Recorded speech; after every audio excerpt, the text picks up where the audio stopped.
Welcome to Lakeshore Focus, a weekly show highlighting important events, interesting people, and key issues in our region. I'm Keith Kirkpatrick. At the southern end of Lake Michigan lies a region rich with natural wonders, often overlooked and not appreciated. Maybe it's because we scan the landscape and only see swamps, muck, piles of sand, and flatness. Perhaps we do not understand the history and evolution or de-evolution of this large expanse of property sandwiched between Lake Michigan and the Kankakee River Basin. One documentary has been produced and aired about this subject. Another is being made. Here today are two individuals who play a vital role in these projects: Pat Wisniewski, who is the owner of For Goodness Sake Productions, and Lee Botts, who we describe as an environmental advocate, but more appropriately should be called an environmental champion. Welcome, ladies, to the show. Thank you. We're glad to be here. I'm glad to have both of you here. For Goodness Sake Productions. That's such a cool name. Who did you come up with this? It's not like, you know, Ego Killer or whatever some of these other ones are. I always wanted to do good news stories, I guess. I watch TV and I see a lot of the negativity, and I think that's only a very small percentage of our world. So I think people get an unbalanced view of our world. So I always wanted to tell the glass half full rather than the glass half empty kind of stories. I like the glass half full kinds of people. So you were just also telling me, Pat, that a few moments ago that you got part of your start in your career was right here. Right here at Lakeshore Public Television. Running the teleprompter. Exactly. The really high, that's the really difficult job, right? Yeah. I got to run the teleprompter. I got to do a lot of things in production and news. And probably one of the most rewarding things is I got to interview 26 World War II veterans around the war, the story of the war. Wow. So that was amazing. Very, very cool. And Lee, you have been fighting the environmental battles for how long now? Oh, I'd rather not talk about that. Let's talk about what's going on now. But you have been a champion of environmental issues, and you really are, and I know you don't like to say this, but I can say this, that you're a nationally recognized environmentalist. Well, growing up with the Dust Bowl had something to do with my interest in trying to correct environmental problems and prevent future ones. So does that mean you're really originally from Oklahoma or someplace in that area? Western Oklahoma and Kansas, and I really did grow up in the Dust Bowl. Wow, that may be a whole nother story at some point, right?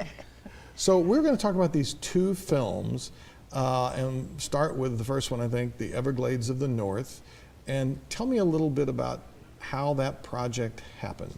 Well, it was really interesting because I had just came out of an internship here and just graduated from IUN. And later in life, and a friend of mine, Jeff Manis, who's a syndicated writer, approached me. Him and I had written things about the steel mill for plays before. And he said, I always wanted to tell this story about this river I grew up on. So he started telling me this story and about this marsh. And I was looking through history books, and I thought, every time I turned the page, it was like, oh my God, how come nobody's ever told this story? It was just an amazing story that somehow got lost through the pages of history. Which is the Kankakee River area, right? Right, and the Grand Kankakee Marsh. It was one of the largest inland marshes in North America, right here in our backyard.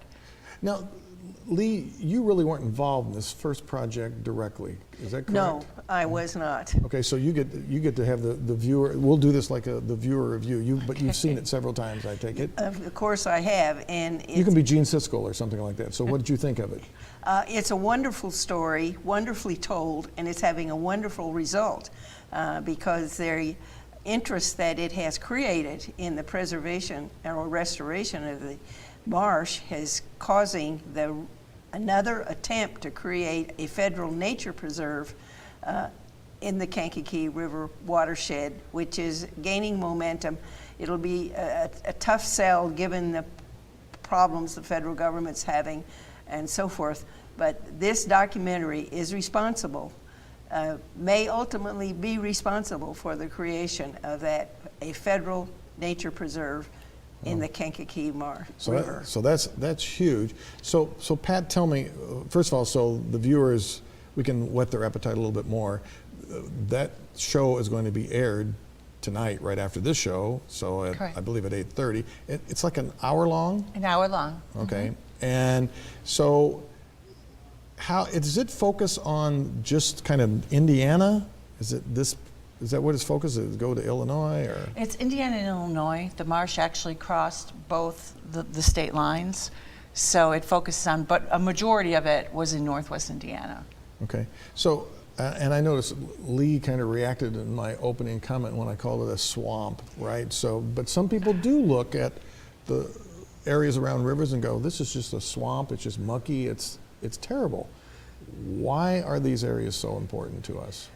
Because they provide home for so many kinds of life, and in the case of the Kankakee River, that includes migrating birds. It's nationally, if not internationally, important for the variety of organisms that call it home. And the Kankakee River begins just a little bit west of South Bend, and it flows over flat land, and originally it had so many curves in it that it was 250 miles long to the Illinois, just to the Illinois line.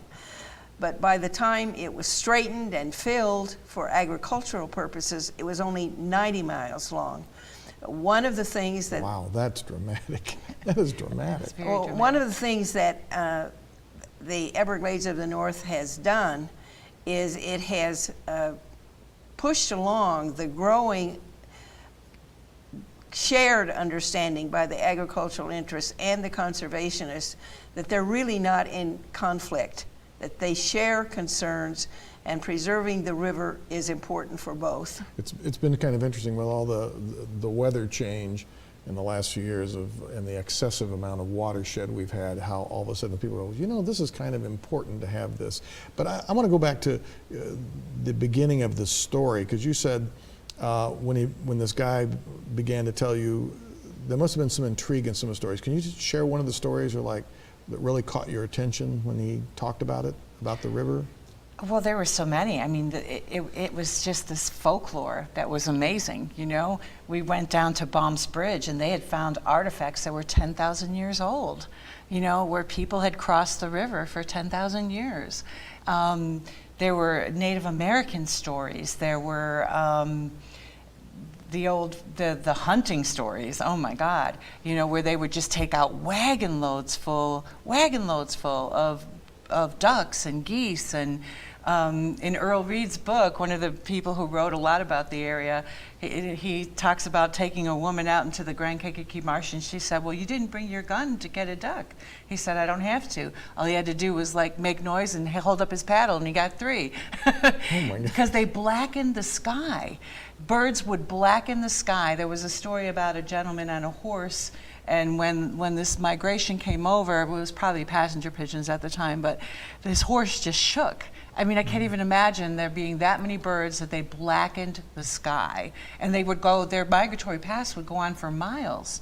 Well, it's interesting because we were just down in Florida, in the Everglades of Florida, and you know, it was that kind of thing. They were talking about the wildlife, and again, you look at kind of this flat expanse, and it's like, what's here? But when they begin to talk about everything that lives there, it is just so fascinating. And that's what you were talking about, is everything that's kind of indigenous to that area that we've just... Has it dramatically changed, Lee? I mean, have we lost a lot of those species that were in there? Yes, we have lost a lot of species, but we still do have the gathering place for sandhill cranes east of the Mississippi in the Jasper-Pulaski Nature Preserve near the river. And the good news is that some things are coming back. Not everything, but as a result of the restoration and the preservation that is now going on, more wildlife is returning and surviving than had been the trend before. I wonder how many people live in this region and hear that strange screeching sound in the spring of the sandhill cranes and go, what is that noise, and never know what it is. you know? Probably a lot. I never did until I started working on this film and filming them, and it was amazing to go down to Jasper, Pulaski, and see 20,000 birds coming in. I said it looked like almost like World War II bombers coming in. They dropped their little, their hands, and it looked like a plane dropping its wings, and it's pretty amazing. If you've never been down there, you've got to try going down there in the I migration think you've got to have period. somebody with you who knows that sound. You're a big bird person, aren't you, Lee? So you recognize them. Well, I recognize them. I'm not a big bird expert. Ken Brock is the big expert here in That's Northwest right. Indiana. Ken tells me that they are actually nesting and reproducing in more places in Northwest Indiana than they had previously. For example, in the Great Marsh, which is one of the big restoration projects in Beverly Shores, the sandhill cranes are now nesting. I saw 3 on the ground recently near the state park, which was the first time I had ever seen them on the ground in that close to the lake. That's exciting to know that they're really, really coming back like this. Well, let's move and talk a little bit about this new project. So this new project is Drifting Dunes, is that what you're calling it? Shifting sands. Shifting Sands, okay. We're calling it Shifting Sands for the time being. We may not be able to use that for the final title when we have to search for copyright purposes. Oh, okay. But that title denotes change, and it's change that we're really talking about. We're telling the story of the amazing natural resources in this area, something about the history of the effort to preserve them, their use for the very important and significant, still significant today, economic development, but today's effort to restore more and more natural areas in all of Northwest Indiana, and the amazing success of environmental cleanup that is underway. And what really inspired it is my frustration that the people who live here do not understand, don't seem to recognize what is happening, and the area still has a reputation as being, if not the most polluted area in the United States, one of the most polluted areas in the United States, and even known elsewhere in the world. And that is not true, right? It is no longer true, and it is changing. And furthermore, the way in which these changes are being accomplished is part of the story. So, The growing partnerships between environmental advocacy and preservation activists, local governments, and increasingly the corporations themselves, and the recognition by the corporations, even some of the biggest guys, of the importance of sustainability. So let me talk about, you talked about partnership. So there's a partnership here that you've got going. What's the deal between the two of you here working on this? Well, actually, every documentary is a collaboration. Everglades of the North was a collaboration with Jeff Mannes, myself, my former boss here at Lakeshore, who was Brian Callies, and Tom Desch. With Lee, it's a collaboration between Lee, myself, Ronna Siegel, and Paul Nelson. So it usually takes at least 4 people to put something like that together, plus Matthew Keene has been helping us as well. So you have to have people to film, to edit, you have to get all your legal, your fundraising, your producing, knowing the story, the research. There's a lot that goes into documentaries that I was not even aware. It took 3 years of my life and the other producers' lives to make this Everglades of the North. It's really like you're writing a book, you're doing all that research, but then on top of it, you're going out and filming it too. And then you've got to condense it all into an hour to make sense and be entertaining. And it's a tough job. Right. It's not easy. I want to come back to Shifting Sands. When was this did it first air, Everglades? 2012. Okay, so And we started our journey in 2009. Okay, so that gives everybody a perspective. What kind of recognition is this? It has aired now on 32 stations across the country in 22 states. Wow, that's pretty impressive. Yeah, and it was nominated for a Chicago Midwest Emmy. Cool. So in the Shifting Sands project, what is your specific role? Then I want to ask Lee what hers is. What's your specific role among all those things you're doing? What do you focus on? I'm a producer, so I focus on getting everything, getting all the elements together that help to get it done, getting it done. Okay. And what's your role with it, Lee? My role is primarily as the storyteller. Okay. Providing the facts and finding the information. And then Pat and I have to work together on the fundraising because this is a not-for-profit venture. I myself am entirely voluntary, and under public television rules, no one who is in the film or mentioned in the film, who is also identified in the credits, who also contributes money,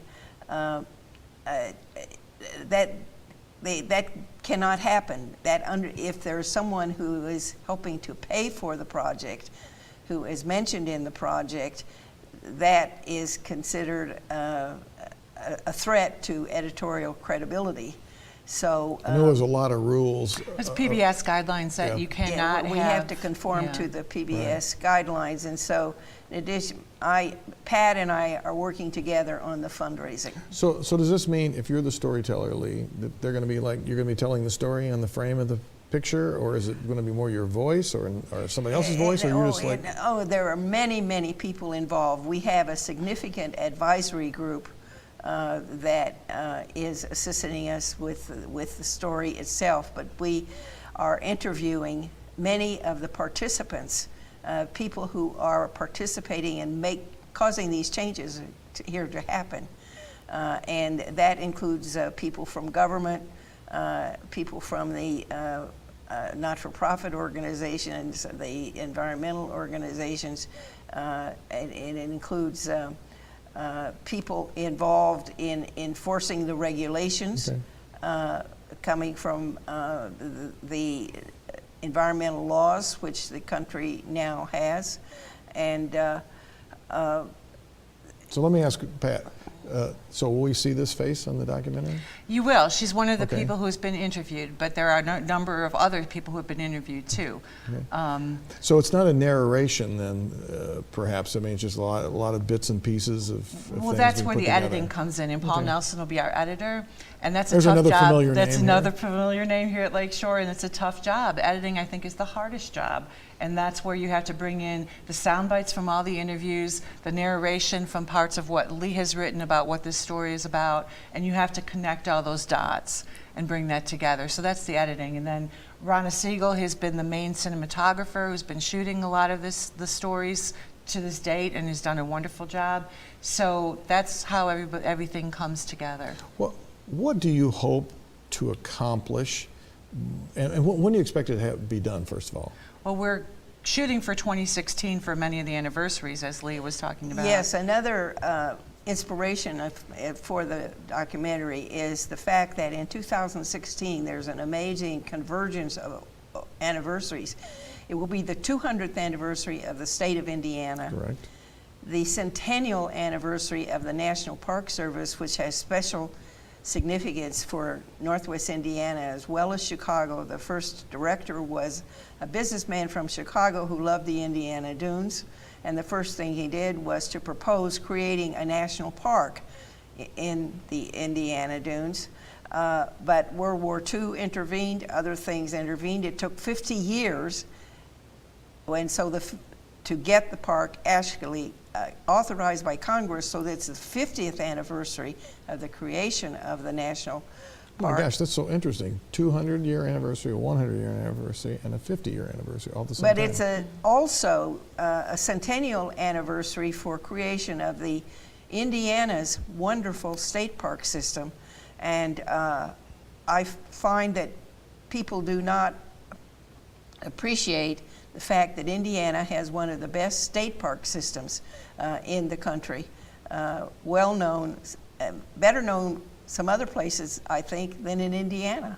Wow, this is pretty interesting, all those convergence coming together. What does a project like this cost? The Everglades of the North cost us right around $200,000, and that's, and that people don't understand that either. That people put 3 years of their lives into it, so you're paying personnel, 4 people, and usually they end up making probably $1 an hour by the time they're done, after they put their own expenses into it. So that there's that cost. There's legal costs. You have to have errors and omissions insurance. There's rights costs, just for music and pictures and video. You could pay upwards of $10,000 for that. So you think the new project is about that same kind of Yes. price Yes. range? We have a working budget of $200,000. Yeah. Okay. Which includes, like we did an educator's guide, so it's a great guide for 6th to 12th grade. It's a non-for-profit project, so we were able to give these away to schools because we raised enough money in that budget to do that. So it's not like somebody's making a profit out of it, but it takes a lot of work to produce something like this. We will also have an That's educational component for this documentary and follow-up as Pat and her partners have been following up with Everglades of the North. We will follow up with educational effort to inform people, because we don't want to talk to ourselves. It's the rest of the world we're trying to reach. So what would make you ecstatically happy after this next film comes out, and after 6 months of it being shown, you could say this film has done what? This film has changed the reputation of Northwest Indiana throughout the United States. And the world? And the world. That's kind of reaching, but if we start with the United States, I'd be happy. You'd be happy. How about you? There are amazing things happening here. This place has been called the ground zero for sustainability, because you've got these unique forces at work, both economically and environmentally. You have a place that at one time was called the birthplace of ecology, and then you have this huge, one of the world's largest industrial hubs, like right next to each other. So you've got this amazing biodiversity, this amazing economic engine that has put all of us jobs. I worked in the steel mills. So if we could find a way, and they are doing it, they've cleaned up the Grand Calumet River, they're doing amazing things here that most people don't know about. So we hope that this documentary shows them that if we can do it here in Northwest Indiana, we could be really a model for the rest of the world on how they can move And we towards are sustainability. already attracting new kinds of business, which is other people don't seem to recognize. Well, I really appreciate everything you're doing, everything you've always done, and the things that you're doing with these documentaries, and I really hope that we're going to see a large audience see this and particularly watch it tonight and next week, and we'll be looking forward to this project. So thank you both for being here today. Appreciate Thank it you. a lot. Thank you. Thanks.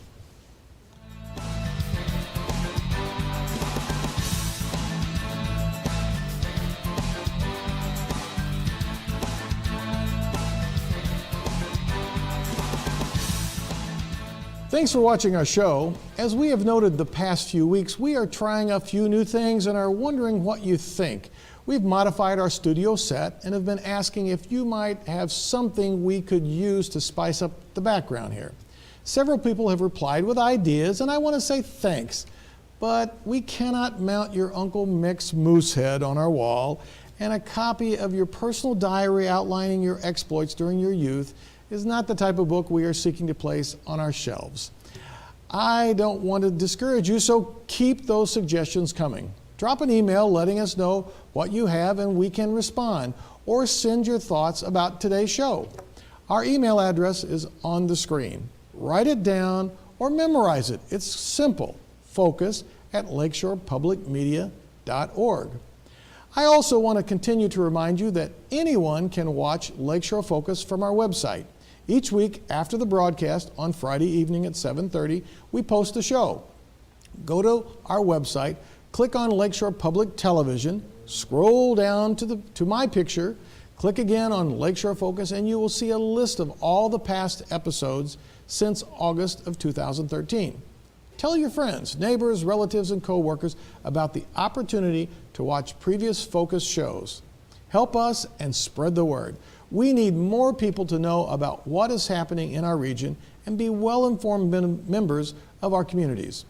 Today's show was meant to stir your interest in 2 upcoming broadcasts of the Everglades of the North, which will air tonight at 8:30 and next Wednesday, April 23rd at 6:30 in the evening.